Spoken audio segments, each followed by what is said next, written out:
O tema do nosso encontro é o quê? 1, 2, 3 é o quê? Intimidade com Deus é você se esvaziar, porque grandes pregadores já passaram por aqui, muitos deles que eu não sou digno nem de desatar as sandálias. Bispo James, pastora Lívia, a Mauri e muitos outros.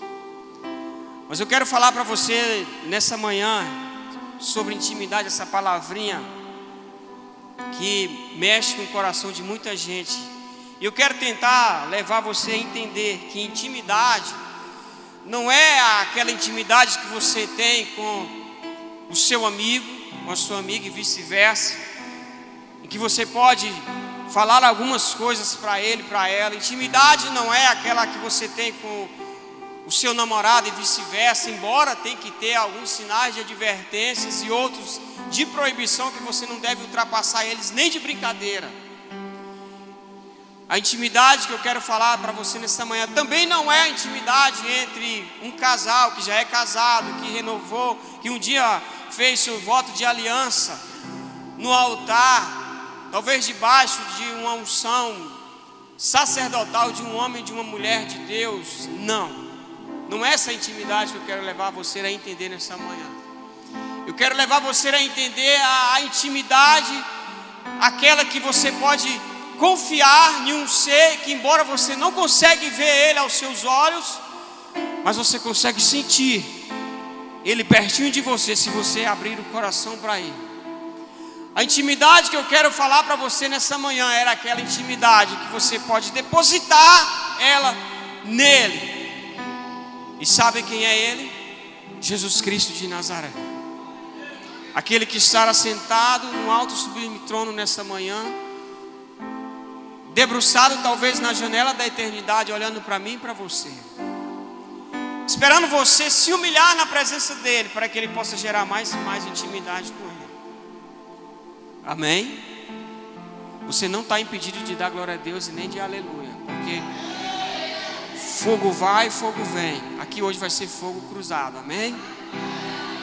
Aleluia. E eu fico pensando aqui na minha mente pequena, nos meus pensamentos, a graça que o Senhor me deu de pensar um pouco acerca da Bíblia. Eu fico pensando o que é que as pessoas viam em Jesus para seguir Ele. E o que é que Jesus, qual é a arma que Ele usava para conquistar as pessoas naquela época. Porque quando Jesus ele foi escolher os seus discípulos, ele usava alguma arma. Embora os discípulos eram homens totalmente diferentes, alguns truculentos, alguns ignorantes, alguns sábios, tinha 2 deles que eram extremamente inteligentes. Daqui a pouco eu vou contar um pouquinho da história dele para você. Mas para você entender melhor acerca do que é essa palavra intimidade, porque intimidade é você esperar naquele que vem, o amado da minha e da sua alma, que um dia ele vai vir. E eu fico aqui tateando os meus conhecimentos e quero aguçar a sua sabedoria nessa manhã. Porque para você conquistar alguém, você tem que usar as suas armas. Para você se tornar talvez um espelho para a vida daquela pessoa, um herói, enfim, não sei. Nós que somos pais, quem tem filhos aqui? Eu tenho um. Você que é pai, o seu filho, você que é mãe também, o seu filho vai se espelhar em você. Você será o herói, a heroína dele. Porque você convencer um mineiro, você pode pegar tem algum mineiro aqui? Não, né? Amém. Você convencer um mineiro, eu acho que isso é um pensamento do pastor Carimbau. Você mostrar uma barra de queijo para ele. Você vai conquistar a amizade daquele cidadão na hora. Para você conquistar um piauiense, eu tenho certeza que tem algum aqui, não é possível. Opa, Marcão está ali. Basta você fazer aquela caldeirada de bode. Vou mexer com o estômago de muita gente, mas vocês já tomaram café. Você vai conquistar ele, com certeza. E se você quiser conquistar um maranhense, qual o prato que você vai usar? A panelada, é ou não é?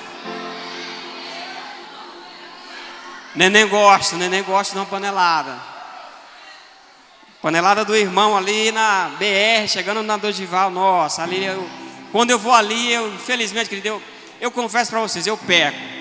Eu como muito mesmo, graças a Deus. Mas voltando aqui, isso foi só para descontrair, queridos. Voltando acerca de intimidade. Porque você conquistar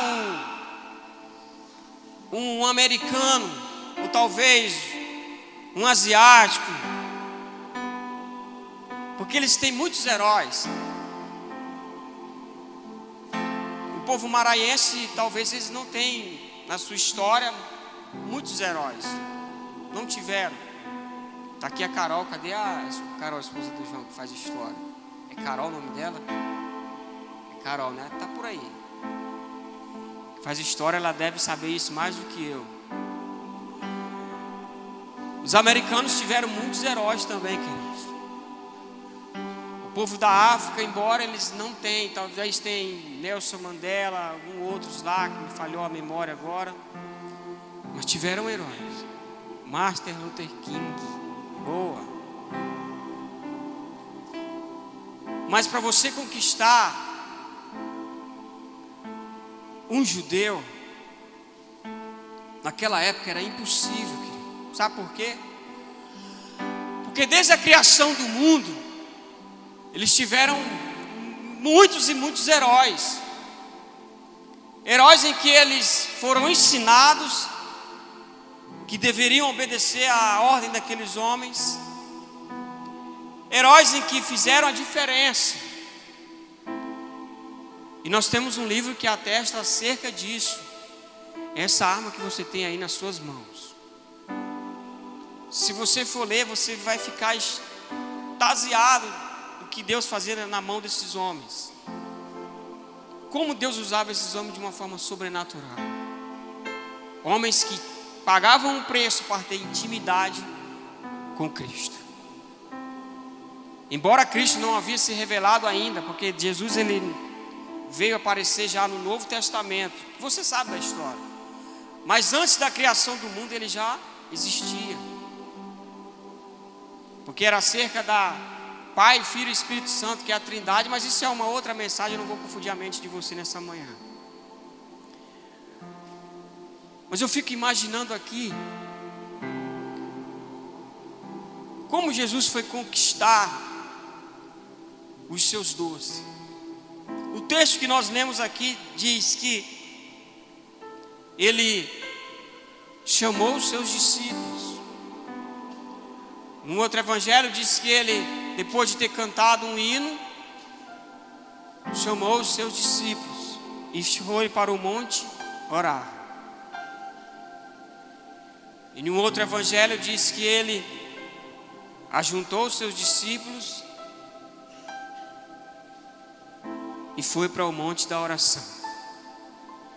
Mas aqui de uma forma bem explicada, no qual nós lemos agora, eu vejo esse momento de Jesus em dois tempos. O primeiro é que ele chama somente pessoas especiais. Diga assim para você mesmo: eu sou especial. Agora diga para o seu irmão da esquerda: você é especial. Diga para o da direita: você é especial. Sabe, queridos, eu fico aqui pensando porque Jesus ele não faz acepção de pessoas para salvar. Ele salva o pobre, o rico, o preto, o amarelo, o branco, salva o aleijado, salva o cego, o surdo. Ele é salvador de toda a humanidade. Ele veio somente para isso, para salvar o que se havia perdido.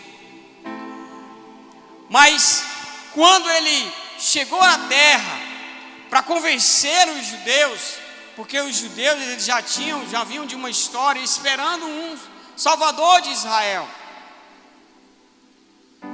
E eles não acreditavam que ele viria mais. Entra comigo agora numa das histórias mais lindas da Bíblia, que eu creio que vai mexer com você. Imagine você sendo uma criança de naturalidade judaica. Talvez os seus 5, 6 anos, 7, entre a faixa de 7 a 10 anos.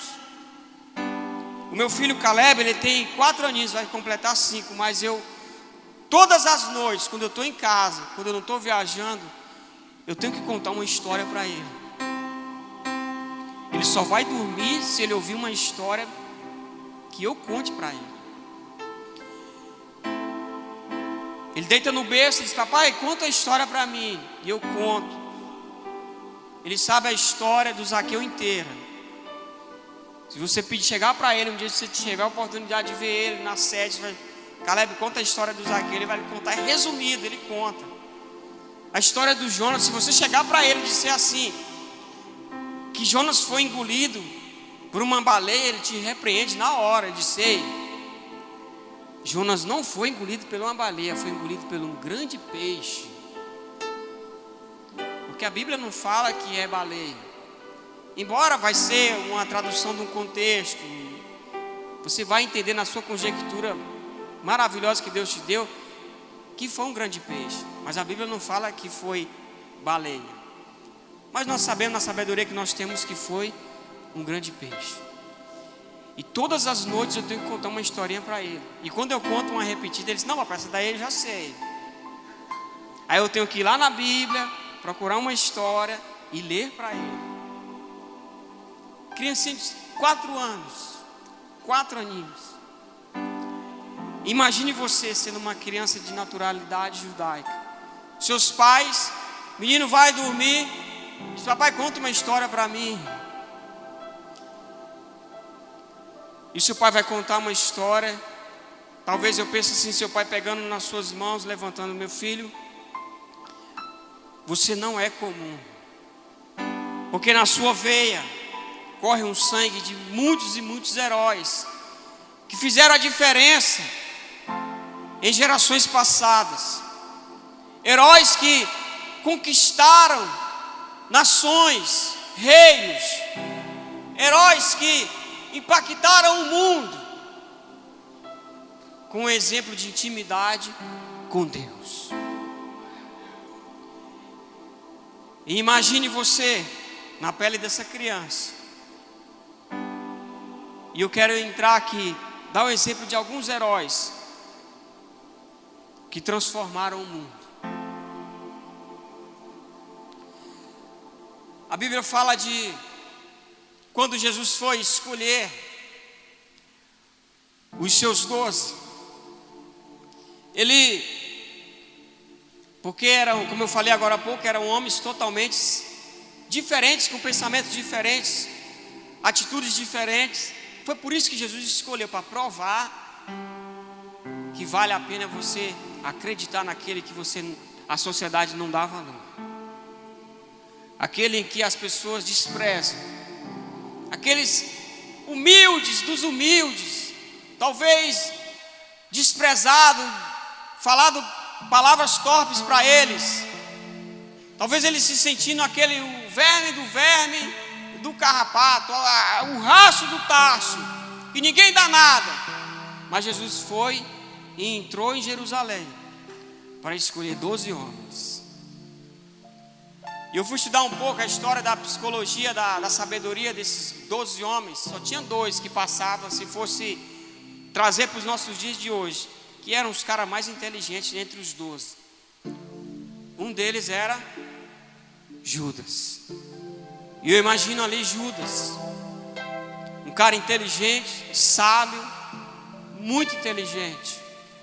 Mas a inteligência, porque ele esperava o Messias, queria livrar o povo de Israel do jugo de Roma. Mas quando Jesus ali na Santa Ceia, Jesus se dizendo que a morte estava pertinho dele. Judas foi enganado pela própria sabedoria dele. Esse não é o Messias que eu espero. Porque ele esperava. Alguém cansou? Pelo amor de Deus, não parem de tocar, que eu sou igual Eliseu. Gosto de ministrar com algum som. Voltando aqui para a história. Imagine você na pele de um homem chamado Levi, que depois que ele foi escolhido, mudou o nome dele de Mateus, que é o texto que nós lemos agora. Levi, ele foi um cara, ele era muito inteligente, embora ele tinha 2 cidadanias romanas, trabalhava por Império de Roma, ele era cobrador de impostos também, digamos assim, ele era um cara muito sábio, porque uma pessoa que para trabalhar nessa área era como se fosse um funcionário da Receita Federal, concursado, inteligente, salário ótimo, 2 cidadanias romana, porque ele trabalhava com um aval de Roma, era judeu de coração, o sangue de um judeu corria nas veias daquele homem. E imagine Jesus lá, entrando em Jerusalém. Porque naquela época eles escolhiam uma cidade maior para aquelas cidades circunvizinhas virem pagar os seus impostos. E entra comigo aqui, querido, viaje comigo aqui, eu gosto de viajar, eu sempre digo, minha mãe sempre fala para mim, meu filho, você não é um bom pregador, mas um bom contador de história. E eu quero que você entre comigo nessa história maravilhosa. A história diz que, a história que fala livros acerca da Bíblia, diz que eles reuniam mais ou menos 150 homens, cobradores de impostos, colocavam um monte de mesa, 2 filas, um do lado e um do outro. E judeu, meu irmão, judeu você sabe como é que ele se veste. Uns vestidão, alguns colocam aquele quipar na cabeça, cabelo grande, a barba bem grande também. Não tem diferença de judeu do sexo masculino. Se olhar você pensa que é tudo igual. E imagine o rei da intimidade procurando alguém para ser mais íntimo dele, para perto dele. E Jesus entra ali naquela alfândega. Ele já tinha escolhido alguns discípulos. E ele entra naquela hora, naquela manhã, e o discípulo, Senhor, vamos aqui para essa fila que está mais um pouco pequena. Ele disse, não, eu vou mais para frente. Senhor, mas é tudo igual. Estão cobrando o mesmo preço, não tem problema. Aí Jesus fala assim, eu penso Jesus falando assim, não. Aqui tem um que é diferente de todos eles. Tem um aqui que não é igual. Tem um aqui que o coração dele bate de amor, por intimidade por mim. E Jesus entra naquela fila de um monte de cobrador. E ele vai diante da mesa de Levi, paga o seu tributo. E imagine aqui comigo, querido, Jesus olha nos olhos dele e olha a arma que Jesus falava para conquistar as pessoas. Deus, querido, ele trabalhava com várias formas e trabalha até hoje com várias formas. Jesus do mesmo jeito. Jesus olha nos olhos dele, paga o seu imposto que era devido. Eu penso que ele recebe a notinha, ele olha no caroço do olho de Levi e diz assim, Levi, segue. E vira as costas. E Levi fica meio estonteado ali. Senhor, você me chamou de quê? Jesus volta e diz assim, Levi. Mas eu não sou dessa região. Eu não costumo vir aqui para trabalhar. Como é que você sabe do meu nome? Eu imagino Deus em forma de Jesus, dando aquela risadinha dentro do seu íntimo, e olha nos olhos de Levi e diz assim: Levi, eu lhe conheço desde o ventre da sua mãe. Eu sei o seu passado inteiro, de cós salteado. Eu estou fazendo parte do seu presente agora. E Jesus dá a cartada final: e se você vier para mim, eu vou mudar o teu futuro. Está entendendo? Você pode aplaudir o Senhor Jesus?